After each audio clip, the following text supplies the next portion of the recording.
የአርሰናሉ ተጫዋች ሚኬል ሜሪኖ ለአርሰናል ደጋፊዎች ጥብቅ የተባለውን ማሳሰቢያ አስተላልፈዋል። ጨዋታው ገና አልተጠናቀቀም ያለው ሚኬል ሜሪኖ ወደ ፈረንሳይ ተጉዘን ወሳኝ ጨዋታ ይጠብቀናል ሲል መልእክቱን አስተላልፈዋል።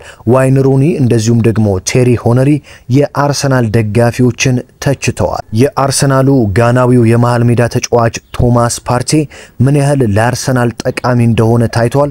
ቶማስ ፓርቴ ከሌለ ፓርቲ የለም አርሰናል የለም እያሉ በርካታ ትልልቅ ተንታኞችና ተጫዋቾች እየተናገሩ ይገኛል። ዛሬ ከኔ ጋር ቆይታ ስታደርጉ ሚኬል ሜሪኖ ምን አለ? ዋይን ሩኒና ሄነሪስ ደጋፊዎችን ለምን ተቹ? ስለ ፓርቴስ ምን ተባለ? የሚለውን ወሳኝ መረጃ ትሰማላችሁ። አብርሃም ፍቅሬ ነኝ። የዕለቱን ወሳኝ መረጃ ወደ እናንተ ለማድረስ የስቱዲዮ ሰዓቴን አክብሬ ተገኝቻለሁ። በነገራችን ላይ በርካቶቻችሁ ቪዲዮዎችን ትመለከታላችሁ፣ ነገር ግን ሰብስክራይብ አላደረጋችሁም። እስኪ አንድ ጊዜ በአክብሮት ሰብስክራይብ በማድረግ ቤተሰብ እንድትሆኑ ልጋብዛችሁ። እንደዚሁም እንደተለመደው ቪዲዮው ለበርካቶች እንዲደርስ ላይክ በማድረግ ጀምሩ። በቀጥታ ወደ መረጃዎቹ ልውሰዳችሁ። አርሰናል ወደ ፈረንሳይ ተጉዞ በቶማስ ፓርቴ ግልጋሎት የውጤት ለውጥ አድርጎና ቀልብሶ ወደ ቀጣይ ዙር ያልፋል የሚሉ የእግር ኳስ ተንታኞች ዛሬ እየበዙና የበርካቶች እምነት እየሆነ መጥቷል። በርካታ የእግር ኳስ ተንታኞች እየተናገሩት እንዳለ ከሆነ ቶማስ ፓርቴ በፓሪስ ሴን ጀርሜኑ የሁለተኛ ሳምንት ጨዋታ አርሰናል የ1-0 ውጤት ቀልብሶ ይሻገራል እያሉ ይገኛሉ። የቀድሞ የማንቸስተር ዩናይትድ ተጫዋች ዋይን ሩኒ የአርሰናል ደጋፊዎችን በከፍተኛ ሁኔታ ተችቷቸዋል።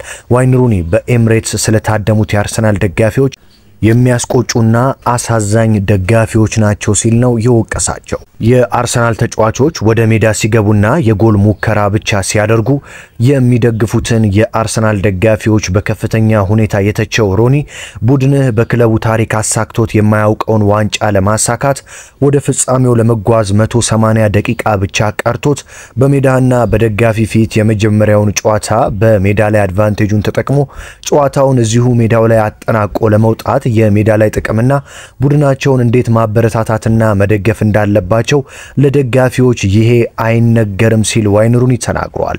የ1-0 ውጤት ማለት እጅግ በጣም ትንሽ ነው።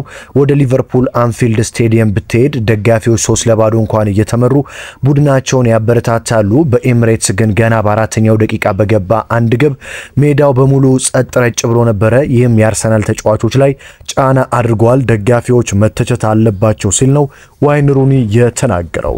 ኤምሬትስ ላይ ከ50 ሺህ በላይ ደጋፊዎች ታድመው በመጀመሪያ ደቂቃ ጎል ቢቆጠርባቸውም ይህንን ውጤት ለመቀልበስ ለተጫዋቾቹ ትልቅ የሞራል ስንቅ ኃይልና ጉልበት መሆን ሲገባቸው በሜዳቸው እንግዳ መስለው ነው ያመሹት። ከፈረንሳይ የመጡ ከ3000 የማይበልጡ የፓሪስ ደጋፊዎች ድምጽ ብቻ ስቴዲየም ውስጥ ይሰማ ነበረ። በእውነት እኔ በደጋፊዎቹ አፍሬያለሁ።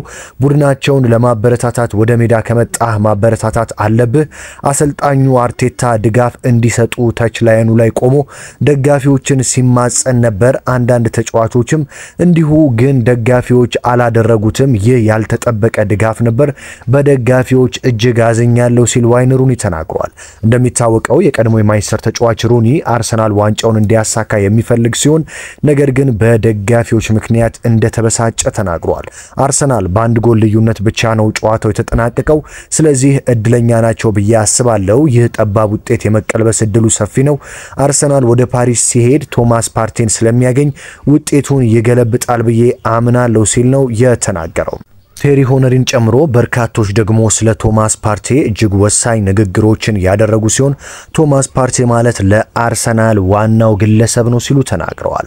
በእርግጠኝነት የመልሱ ጨዋታ መሃል ክፍሉ በፓሪስ የተለየ ይሆናል።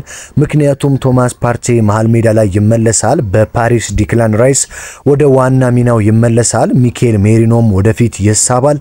ምንም እንኳን በመጀመሪያዎቹ የኤምሬትሱ 30 ደቂቃ የመሃል ክፍሉ ሚዛኑን የጠበቀ ባይሆንም ፓሪስ ግን ይህ አይደገምም ተብሎ ይጠበቃል።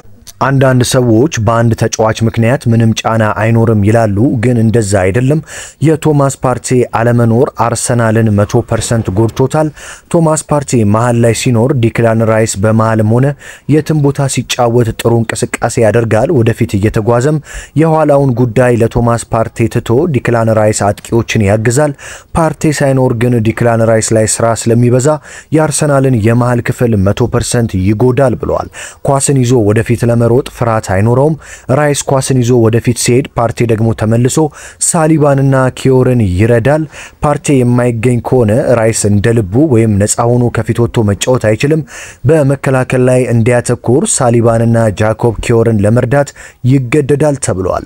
አሁን ላይ ከአርሰናል ስኳድ ፓርቴ በሌለበት ሰዓት የሱን ክፍተት መሙላት ትንሽ ይከብዳል።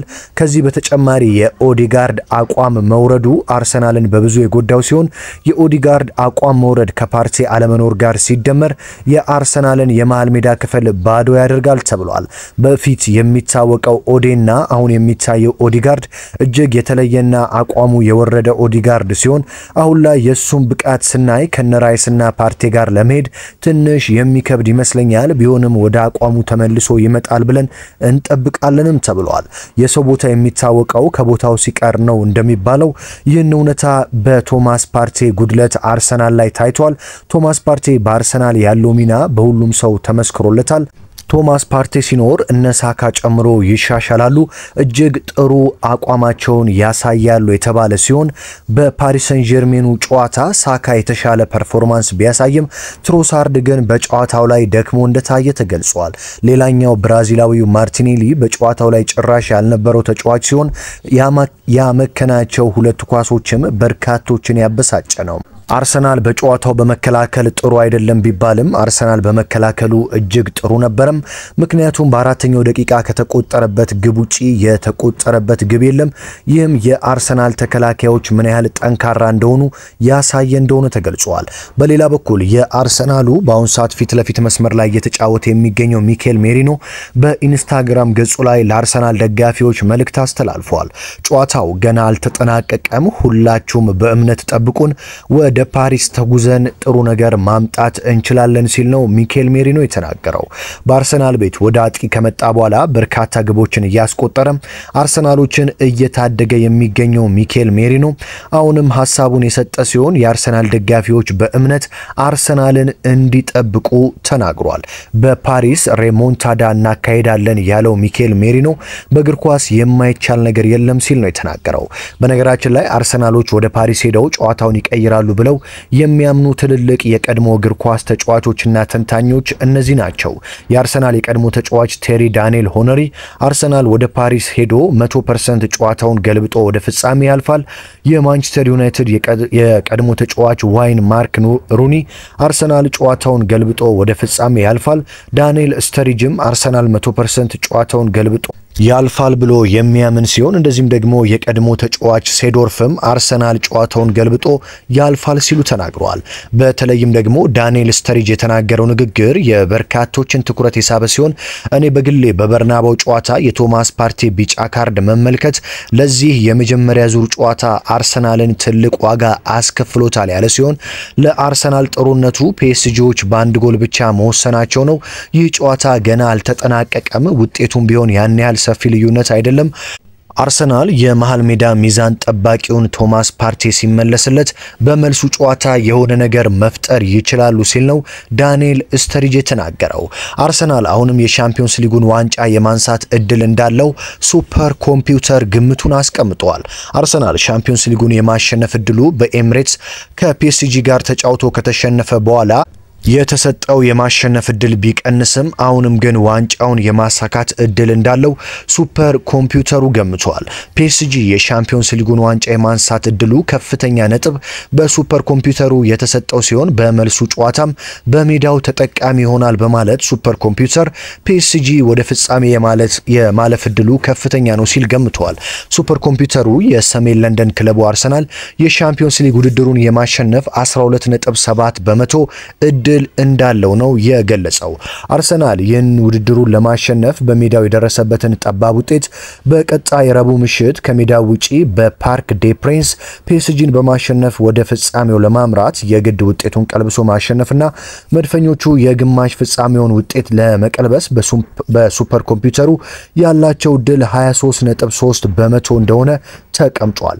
ሱፐር ኮምፒውተር ከምሽቱ ጨዋታ በኋላ የሻምፒዮንስ ሊግ ዋንጫን የማንሳት እድል ፒኤስጂን ተመራጭ ያደረገ ሲሆን በዚህም ፔዤዎች ዋንጫውን የማሸነፍ እድላቸው ወደ 42.6 በመቶ ከፍ እንዲልላቸው አድርጓል። በነገራችን ላይ ፔዤዎች በታሪካቸው ለመጀመሪያ ጊዜ ይህንን ዋንጫ ለማንሳትና ታሪክ የመስራት እድል ከአራቱ ክለቦች ከፍተኛውን እድል በማግኘት እስከ መጨረሻው ለመጓዝ በሱፐር ኮምፒውተር የዋንጫ ተመራጭ ተብሎ ተመርጧል። ወደ ፍጻሜ የመቀላቀል እድሉ ደግሞ 76.7 በመቶ እድል እንዳለው የተገለጸ ሲሆን በርካቶች ግን አርሰናል በፈረንሳይ ፓሪስ ሰን ጀርሜንን ጥሎ ወደ ፍጻሜ ያልፋል እያሉ ይገኛሉ።